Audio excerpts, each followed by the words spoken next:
வணக்கங்க. இது அங்காளம்மன் சத்யா வீடியோ.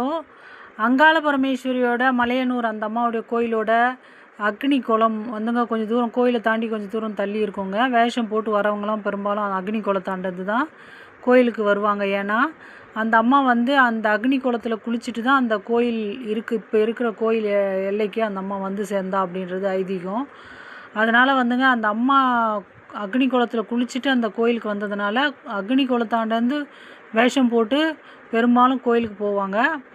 அப்படி இருக்கும்போது அந்த அக்னி குளம் வந்து எவ்வளோ ஒரு புனிதமான ஒரு இடங்க. ஆனால் வந்து ரொம்பவும் மாசுபட்டு, அதாவது நம்ம அந்த தண்ணியை எடுத்து ஒரு தண்ணி ஒரு ஒரு ஒரு கை தண்ணி கூட எடுத்து நம்ம பயன்படுத்த முடியாத அளவுக்கு ரொம்பவும் மாசுபட்டு குப்பைகள் கொட்டி, அதுவும் இல்லாமல் துணிகள்லாம் கழட்டி போட்டு நாய் கூட ஒரு டைம் செத்து போய் நான் பார்த்தேன்.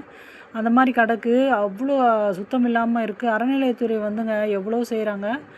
அந்த குளத்தை சுத்தம் பண்ணுறதுக்கு ஒரு நடவடிக்கை எடுக்கணும். யாராவது வசதி படைத்தவங்க இல்லை அந்த கோயில் நிர்வாகத்தை சார்ந்தவங்க கூட அவங்க அந்த மாதிரியான முயற்சி எடுக்கலாம். வசதி படைத்தவங்க கிட்ட வசூல் செய்து கூட அவங்க அந்த பணியை மேற்கொள்ளலாம். ஆனால் அது ரொம்ப பெரிய பணி. ஏன்னா அரசால் மட்டும்தான் செய்ய முடியும்.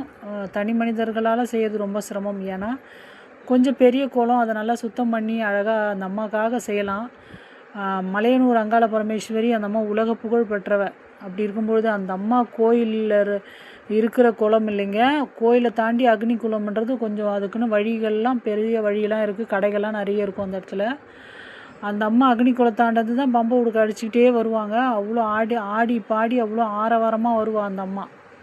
யார் வேஷம் போட்டாலும் இல்லை கரகம் தூக்கிட்டு வந்தாலும் அக்னி குளத்தாண்டது வரும்பொழுது அவ்வளோ பம்பை உடுக்க சத்தத்தோடு அவ்வளோ அற்புதமாக இருக்குங்க. அப்படி இருக்கும்பொழுது அந்த குளத்தை மட்டும் ஏன் அப்படி வச்சுருக்காங்கன்னு ரொம்ப கஷ்டமாக இருக்குது.